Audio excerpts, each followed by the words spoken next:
வாங்க வாங்க நம்ம சஷ்டி அப்போ முருகருக்கு அபிஷேகம் நடந்ததை பார்க்கலாம். இது வந்து வைத்தீஸ்வரன் கோயில் முருகர்.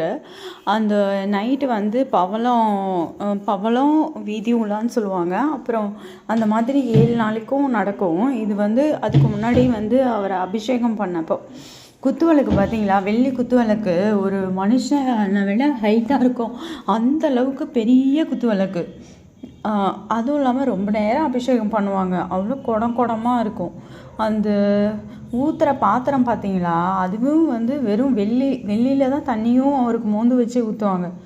எனக்கு ரொம்ப பிடிக்கும். அதுவும் வைத்தீஸ்வரன் கோயில் சுப்பிரமணியர் வந்து செல்வ முத்துக்குமார சுவாமி எனக்கு ரொம்ப பிடிக்கும். அதே மாதிரி என்னோடய ஒரு ஹெச்ஓடி பேர் கூட அதுதான், செல்வ முத்துக்குமார் அப்படின்னு இருக்கும். நான் நினப்பேன், அப்பா வந்து முருகர் பேரை நல்ல பெருசாக அப்படியே வச்சு விட்ருக்காங்க, கொஞ்சம் கூட ஷார்ட் பண்ணாமல் அப்படின்னு. அந்தளவுக்கு எனக்கு வந்து ரொம்ப பிடிக்கும். அது பாருங்களேன், ஃபுல்லும் வந்து அந்த கலசத்தில் உள்ள தண்ணி எல்லாத்தையும் வந்து அவருக்கு அபிஷேகம் பண்ணிகிட்ருக்காங்க.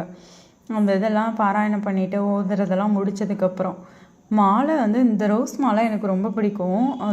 அதை கட்டியாக அப்படி கட்டி மாலை போட்டிருக்கிற பார்த்தோன்னாவே அது ஒரு அழகாக இருக்கும். இது வந்து நாட்டு ரோஸுன்னு நினைக்கிறேன். என்ன ஒரு அழகாக இருக்குது பார்த்தீங்களா, செமையாக இருக்கும். எனக்கு ரொம்ப பிடிக்கும். அதுவும் அந்த மேடையே ஃபுல்லாக அலங்காரம் பண்ணியிருப்பாங்க. பூ பந்தலாக போட்டு வச்சுருப்பாங்க. அதுவும் இல்லாமல் லைட் செட்டிங் செம்மையாக இருக்கும். இது வந்து ஆள் உயரத்தில் உள்ள குத்துவிளக்கு தான், வெள்ளி